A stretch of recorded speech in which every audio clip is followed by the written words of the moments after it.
Once the weapon is fired, the bullet travels down the barrel, embedding itself inside the alloy projectile. Its nickname is Clown Gun because of its shape, but this adapter for police firearms is no laughing matter.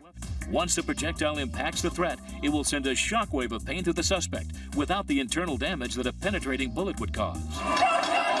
Police shootings like the death of Michael Brown in Ferguson, Missouri, and that of Sammy Yatim in Toronto have raised questions about the use of lethal force. This technology is expected to be discussed at this week's Toronto Police Services Board meeting. But the Toronto Police Association isn't convinced it's the right fit for frontline officers. I wouldn't want to see officers fumbling and saying, oh, did I put the right thing on this gun? Which round am I using? You know, I want to mitigate risk as much as I can for my officers and also for the public.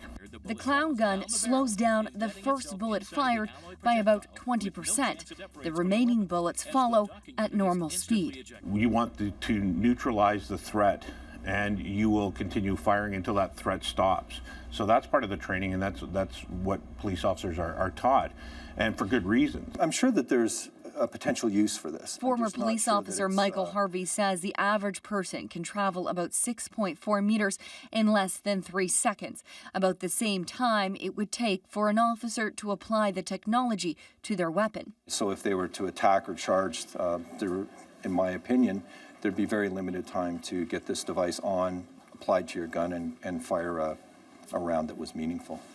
The Toronto Police Association says it is in favor of officers using less than lethal technology. As for this particular one, they say it needs to be looked at more carefully. Natalie Collada, CBC News, Toronto.